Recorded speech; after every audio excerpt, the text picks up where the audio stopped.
ವೀಕ್ಷಕರೇ ನಮಸ್ಕಾರ. ಈ ದಿನ .comಗೆ ಸ್ವಾಗತ. ನಾನು ಮನೋಜ್. ಒಂದು ಕಡೆ ಮಧ್ಯಪ್ರಾಚ್ಯದಲ್ಲಿ ಯುದ್ಧ ನಡೀತಾ ಇದೆ. ಈ ಯುದ್ಧದ ಬಿಸಿ ಜಗತ್ತಿನ ಬಹುತೇಕ ದೇಶಗಳಿಗೆ ತಟ್ಟಿದೆ.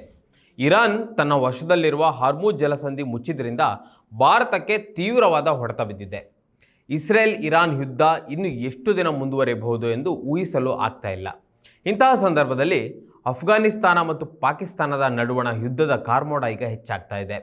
ದಶಕಗಳಿಂದ ಹೊಗೆಯಾಡುತ್ತಿದ್ದ ಉದ್ವಿಗ್ನತೆಯು ಈಗ ವಿವಾದಿತ ಡ್ಯೂರಾಂಡ್ ಲೈನ್ ಗಡಿಯಲ್ಲಿ ಸಂಘರ್ಷವಾಗಿ ಸ್ಫೋಟಗೊಂಡಿದೆ. ಈ ಡ್ಯೂರಾಂಡ್ ಲೈನ್ ಗಡಿಯು 1893ರಲ್ಲಿ ಬ್ರಿಟಿಷ್ ಭಾರತದ ವಿದೇಶಾಂಗ ಕಾರ್ಯದರ್ಶಿ ಮಾರ್ಟಿಮರ್ ಡ್ಯೂರಾಂಡ್ ಮತ್ತು ಅಫ್ಘಾನ್ ಅಮೀರ್ ಅಬ್ದುರ್ ರಹಮಾನ್ ಖಾನ್ ನಡುವೆ ಒಪ್ಪಂದವಾದ ಗಡಿ ರೇಖೆ.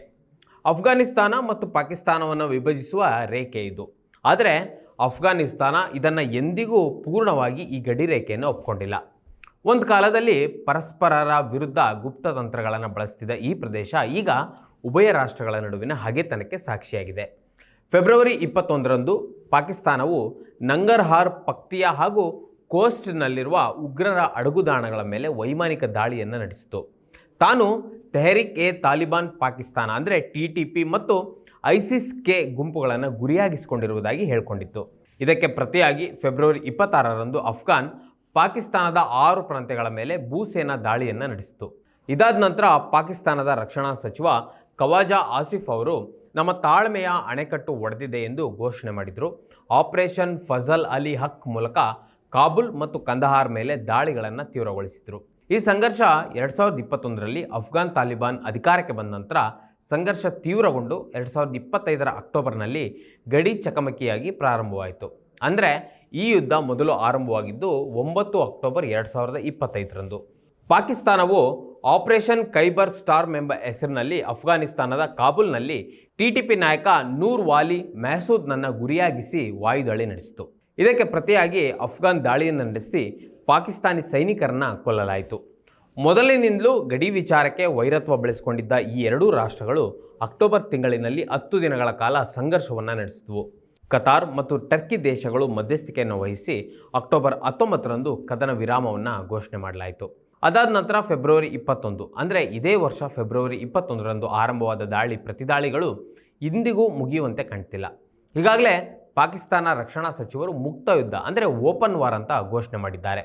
ಅಫ್ಘಾನಿಸ್ತಾನದ ಕಾಬೂಲ್, ಕಂದಹಾರ್ ಸೇರಿದಂತೆ ಪ್ರಮುಖ ನಗರಗಳ ಮೇಲೆ ವಾಯು ಭೂದಾಳಿಯನ್ನು ಪಾಕಿಸ್ತಾನ ಆರ್ಮಿ ನಡೆಸ್ತಾ ಇದೆ. ಈ ಸಂಘರ್ಷ ಒಂದು ರೀತಿಯಲ್ಲಿ ತಾರಕಕ್ಕೇರಿದೆ. ಇನ್ನು ಉಭಯ ರಾಷ್ಟ್ರಗಳ ನಡುವಿನ ಸಂಘರ್ಷದಲ್ಲಿ ಹಾನಿಯ ಅಂಕಿಅಂಶಗಳು ವಿವಾದಾಸ್ಪದವಾಗಿದೆ. 274 ತಾಲಿಬಾನ್ ಹೋರಾಟಗಾರರು ಹತರಾಗಿದ್ದಾರೆ ಮತ್ತು ತನ್ನ 12 ಸೈನಿಕರು ಮೃತಪಟ್ಟಿದ್ದಾರೆ ಎಂದು ಪಾಕ್ ಹೇಳಿದರೆ, 55 ಪಾಕಿಸ್ತಾನಿ ಸೈನಿಕರು ಸತ್ತಿದ್ದಾರೆ ಮತ್ತು ತನ್ನ 13 ತಾಲಿಬಾನಿಗಳು ಮೃತಪಟ್ಟಿದ್ದಾರೆ ಎಂದು ಅಫ್ಘಾನ್ ಹೇಳಿಕೊಂಡಿದೆ. ಈ ಸಂಘರ್ಷದಲ್ಲಿ ಇತ್ತೀಚೆಗೆ ನಡೆದ ದೊಡ್ಡ ಬೆಳವಣಿಗೆ ಎಂದರೆ ಮಾದಕ ವ್ಯಸನಗಳಿಗೆ ಚಿಕಿತ್ಸೆ ನೀಡುತ್ತಿದ್ದ ನಗರದ ಆಸ್ಪತ್ರೆಯೊಂದರ ಮೇಲೆ ಪಾಕಿಸ್ತಾನದ ಪಡೆಗಳು ನಡೆಸಿದ ವಾಯುದಾಳಿಯಲ್ಲಿ ಕನಿಷ್ಠ 400 ಮಂದಿ ಮೃತಪಟ್ಟು ಇತರ 250ಕ್ಕೂ ಹೆಚ್ಚು ಮಂದಿ ಗಾಯಗೊಂಡಿದ್ದಾರೆ ಎಂದು ತಾಲಿಬಾನ್ ಪ್ರಕಟಣೆ ಹೇಳಿದೆ. ಆದರೆ ಪಾಕಿಸ್ತಾನ ಈ ಆರೋಪವನ್ನು ನಿರಾಕರಿಸಿದೆ. ಪೂರ್ವ ಅಫ್ಘಾನಿಸ್ತಾನದಲ್ಲಿ ಸೇನೆ ಮತ್ತು ಭಯೋತ್ಪಾದನಾ ಕೇಂದ್ರಗಳನ್ನು ಗುರಿಯಾಗಿಸಿ ಮಾತ್ರವೇ ದಾಳಿ ನಡೆದಿದೆ ಅಂತ ಪಾಕಿಸ್ತಾನ ಹೇಳಿಕೊಂಡಿದೆ. ಆದರೆ ಈ ಅಂಕಿಅಂಶಗಳು ಮಾತ್ರ ಗಡಿ ಸಮಸ್ಯೆಯ ಬಿಕ್ಕಟ್ಟನ್ನು ಕೇವಲ ಸಣ್ಣ ಹಿಂಸಾಚಾರ ಅಂತ ಹೇಳಲಾಗದು. ಏಕೆಂದರೆ ಈ ಸಂಘರ್ಷ 1893ರಲ್ಲಿ ರೂಪುಗೊಂಡು 2600 ಕಿಲೋಮೀಟರ್ ಉದ್ದದ ಡ್ಯೂರಾಂಡ್ ಲೈನ್ ಗಡಿಯೊಂದಿಗೆ ಬೆಸೆದುಕೊಂಡಿದೆ. ಈ ಗಡಿ ರೇಖೆಯನ್ನು ಅಫ್ಘಾನಿಸ್ತಾನದ ಯಾವುದೇ ಸರ್ಕಾರಗಳು ಈವರೆಗೆ ಅಧಿಕೃತವಾಗಿ ಒಪ್ಪಿಕೊಂಡಿಲ್ಲ. ಈ ರೇಖೆಯು ಪಶ್ತೂನ್ ಬುಡಕಟ್ಟು ಭೂಮಿಯನ್ನು ಇಬ್ಬಾಗ ಮಾಡಿದ್ದು, ಪೂರ್ಣ ಪಶ್ತೂನ್ ಪ್ರದೇಶವು ಅಫ್ಘಾನಿಗೆ ಸೇರಬೇಕೆಂದು ಅಫ್ಘಾನಿಸ್ತಾನವು ವಾದಿಸುತ್ತಿದೆ. ಇಂದಿನ ದಿನದವರೆಗೂ ಸಂಘರ್ಷ ತೀವ್ರ ರೂಪ ತಾಳಿದೆ. ಅಫ್ಘಾನಿಸ್ತಾನದ 30ಕ್ಕೂ ಹೆಚ್ಚು ಪ್ರಾಂತ್ಯಗಳ ಮೇಲೆ ವಾಯುದಾಳಿಯನ್ನು ಪಾಕಿಸ್ತಾನ ನಡೆಸಿದೆ. ತಾಲಿಬಾನ ಸೈನ್ಯ ನೆಲೆಗಳು, TTP ಕ್ಯಾಂಪ್ಗಳನ್ನು ಗುರಿಯಾಗಿಸಿಕೊಂಡಿವೆ. ಇದರಲ್ಲಿ 500ಕ್ಕೂ ಹೆಚ್ಚು ತಾಲಿಬಾನ್ ಉಗ್ರರನ್ನು, 200ಕ್ಕೂ ಹೆಚ್ಚು ಗಡಿ ಪೋಸ್ಟ್ಗಳನ್ನು ನಾಶ ಮಾಡಿದ್ದೇವೆ ಎಂದು ಪಾಕ್ ಹೇಳಿಕೊಂಡಿದೆ.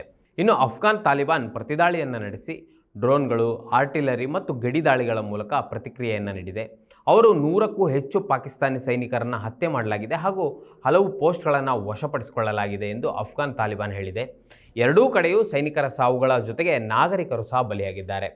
UN ಅಸಿಸ್ಟೆಂಟ್ ಮಿಷನ್ ಇನ್ ಅಫ್ಘಾನಿಸ್ತಾನ್ ಪ್ರಕಾರ ಮಾರ್ಚ್ 15ರವರೆಗೆ ಕನಿಷ್ಠ 75 ನಾಗರಿಕರು ಸತ್ತು 193 ಮಂದಿ ಗಾಯಗೊಂಡಿದ್ದಾರೆ. 1,15,000ಕ್ಕೂ ಹೆಚ್ಚು ಅಫ್ಘಾನರು ಮತ್ತು 3,000 ಪಾಕಿಸ್ತಾನಿಗಳು ಸ್ಥಳವನ್ನು ಕಳೆದುಕೊಂಡಿದ್ದಾರೆ.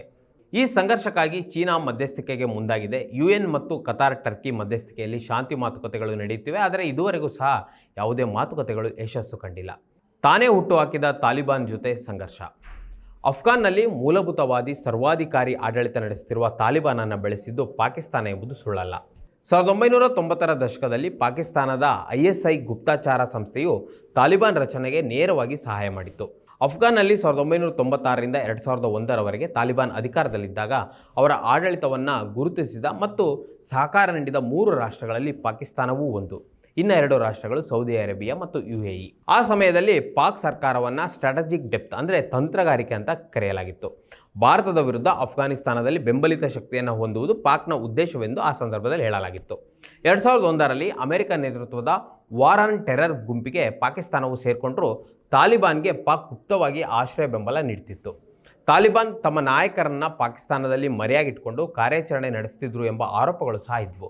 ಇನ್ನು ಅಫ್ಘಾನ್ ತಾಲಿಬಾನ್ನೊಂದಿಗೆ ಸೈದ್ಧಾಂತಿಕ ಭಿನ್ನತೆ ಹೊಂದಿರುವ TTPಯನ್ನು ಅಫ್ಘಾನ್ ಆಡಳಿತವು ಹತ್ತಿಕ್ತದೆ ಅಂತ ಪಾಕಿಸ್ತಾನ ನಿರೀಕ್ಷೆ ಮಾಡಿತ್ತು. ಆದರೆ TTP ವಿರುದ್ಧ ಅಫ್ಘಾನ್ ತಾಲಿಬಾನ್ ಯಾವುದೇ ಕ್ರಮಕ್ಕೆ ಮುಂದಾಗಿಲ್ಲ.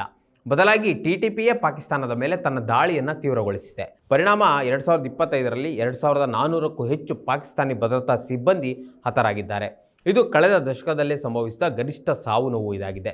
ಈ ಬೆನ್ನಲ್ಲೇ ತಾಲಿಬಾನ್ ಮೇಲಿನ ತನ್ನ ಪ್ರಭಾವ ಕುಸಿಯುತ್ತಿದೆ ಎಂಬ ಆತಂಕ ಪಾಕಿಸ್ತಾನವನ್ನು ಕಾಡ್ತಾ ಇದೆ. ಪಾಕಿಸ್ತಾನದ ಇಸ್ಲಾಮಾಬಾದ್, ಬಜೌರ್ ಹಾಗೂ ಬನ್ನೂನ್ನಲ್ಲಿ ನಡೆದ ಇತ್ತೀಚಿನ ದಾಳಿಗಳು ಪಾಕ್ ಅಫ್ಘಾನ್ ಸಂಘರ್ಷಕ್ಕೆ ಕಿಚ್ಚು ಹಚ್ಚಿವೆ. ಈ ದಾಳಿಗಳು ಅಫ್ಘಾನಿಸ್ತಾನ ಮೂಲದ ಉಗ್ರರಿಂದ ನಡೆದಿವೆ ಎಂದು ಪಾಕಿಸ್ತಾನ ದೂರಿದೆ. ಉಭಯ ರಾಷ್ಟ್ರಗಳ ನಡುವೆ 2025ರ ಅಕ್ಟೋಬರ್ನಲ್ಲಿ ಪ್ರಾದೇಶಿಕ ಮಧ್ಯಸ್ಥಿಕೆಯೊಂದಿಗೆ ನಡೆದ ಕದನ ವಿರಾಮ ಪ್ರಯತ್ನಗಳು ವಿಫಲವಾಗಿದ್ದಾವೆ.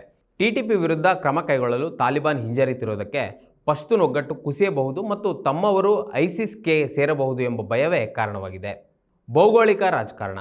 ಪಾಕ್ ಅಫ್ಘಾನ್ ಸಂಘರ್ಷದಲ್ಲಿ ಭೌಗೋಳಿಕ ರಾಜಕೀಯ ಬದಲಾವಣೆಗಳು ಸಹ ಸೇರಿವೆ. ಅಫ್ಘಾನಿಸ್ತಾನವು ಭಾರತದ ವಸಾಹತುವಾಗಿ ಬದಲಾಗುತ್ತಿದೆ ಎಂದು ಪಾಕಿಸ್ತಾನ ಆರೋಪವನ್ನು ಮಾಡಿದೆ. ಕಳೆದ ವರ್ಷ ಅಫ್ಘಾನ್ ವಿದೇಶಾಂಗ ಸಚಿವ ಅಮೀರ್ ಖಾನ್ ಮುತ್ತಾಕಿ ನವದೆಹಲಿಗೆ ಭೇಟಿಯನ್ನು ನೀಡಿದರು. ಆ ಸಮಯದಲ್ಲಿ ಭಯೋತ್ಪಾದನೆಯನ್ನು ಖಂಡಿಸಿ ಭಾರತ ಅಫ್ಘಾನ್ ಜಂಟಿ ಹೇಳಿಕೆಯನ್ನು ನೀಡಿದ್ವು. ಇದು ಪಾಕಿಸ್ತಾನದ ಕೆಂಗಣ್ಣಿಗೆ ಕಾರಣವಾಗಿದೆ. ಇನ್ನು ಕಾಬೂಲ್ ಮತ್ತು ನವದೆಹಲಿಯ ನಡುವಿನ ಈ ರಾಜತಾಂತ್ರಿಕ ಸ್ನೇಹವು ತನ್ನನ್ನು ಸುತ್ತುವರೆಯುವ ತಂತ್ರವೆಂದು ಪಾಕಿಸ್ತಾನ ಭಾವಿಸಿದೆ. ಆದಾಗ್ಯೂ ಈ ಸಂಘರ್ಷವು ಪಾಕಿಸ್ತಾನಕ್ಕೆ ತಕ್ಷಣವೇ ಆರ್ಥಿಕ ಸಂಕಷ್ಟಕ್ಕೆ ದೂಡುತ್ತದೆ. ಏಕೆಂದರೆ ಅಫ್ಘಾನಿಸ್ತಾನವು ವ್ಯಾಪಾರಕ್ಕಾಗಿ ಪಾಕಿಸ್ತಾನದ ಬಂದರುಗಳ ಮೇಲೆ ಅವಲಂಬಿತವಾಗಿದೆ. ಗಡಿ ಮುಚ್ಚುವುದರಿಂದ ಖೈಬರ್ ಪಖ್ತೂನ್ಖ್ವಾ ಮತ್ತು ಬಲೂಚಿಸ್ತಾನದ ಆರ್ಥಿಕ ಚಟುವಟಿಕೆಗಳು ಸ್ಥಗಿತಗೊಳ್ಳುವ ಅಪಾಯವಿದೆ.